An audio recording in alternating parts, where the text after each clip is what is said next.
Delta news के सभी दर्शकों का इस ज्ञान चक्षु के पहले एपिसोड में बहुत बहुत स्वागत है।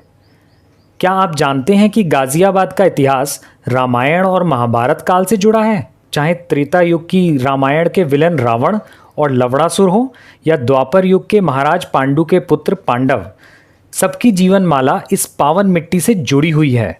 आधुनिक काल में भी इस भूमि का बहुत महत्व रहा है।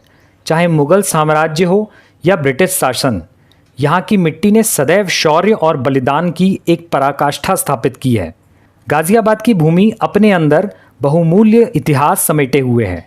चलिए आज हम आपको ज्ञान चक्षु के इस एपिसोड में ऐतिहासिक भूमि के दर्शनों पर ले चलें।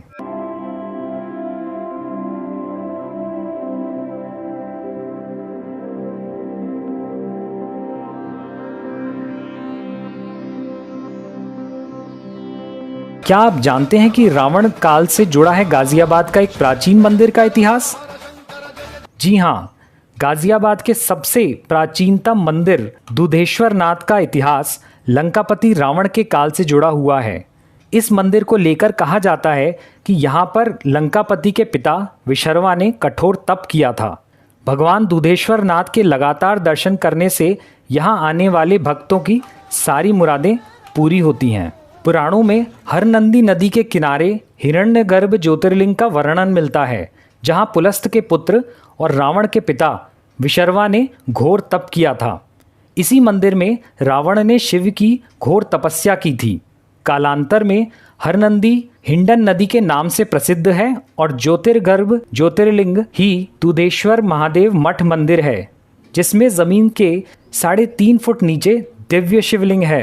दुधेश्वरनाथ मंदिर के महंत नारायण गिरे के मुताबिक पहले यहाँ एक सुरंग थी जो कि रावण के गांव बिसरक और हिंडर पर निकलती थी।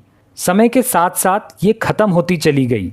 ऐसी मान्यता है कि जो भक्त इस मंदिर में भगवान के पावन दर्शन करता है उसकी सकल मनोकामना पूर्ण होती है। यहाँ हर वर्ष 5 लाख से अधिक भक्त आते हैं। यहाँ से कुछ ही किलोमीटर की दूरी पे है रावण का पैतृक गांव बिसरक। इस गांव के सभी निवासी रावण को गांव का बेटा मानते हैं। इस कारण जब देश भर में बड़ी धूमधाम से दशहरा मनाया जाता है, यहाँ माहौल बहुत गमगीन रहता है। यहाँ दशहरे के दिन लोग न तो पूजन करते हैं और ना ही इस गांव में कोई रामलीला का मंचन होता है, और यहाँ रावण के पुतले का दहन भी नहीं किया जाता। यहाँ ऐसा बताया जाता है कि यहाँ के मंदिर में भगवान शिव ने रावण को बुद्धि और पराक्रमी होने का वरदान दिया था। फिर मंदोदरी से विवाह के बाद रावण परिवार सहित लंका चला गया। ऐसा माना जाता है कि रानी मंदोदरी मेरठ की रहने वाली थी। तो ये तो थी त्रेता युग के रावण की गाज़ियाबाद से जुड़ी इस भूमि की कथा।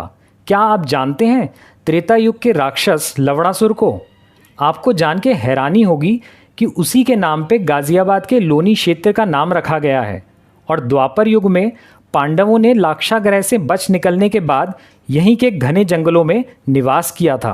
इस रोचक इतिहास को जानने के लिए जुड़े रहें हमारे साथ और आज ही सब्सक्राइब करें हमारा YouTube चैनल। आपका बहुत बहुत धन्यवाद।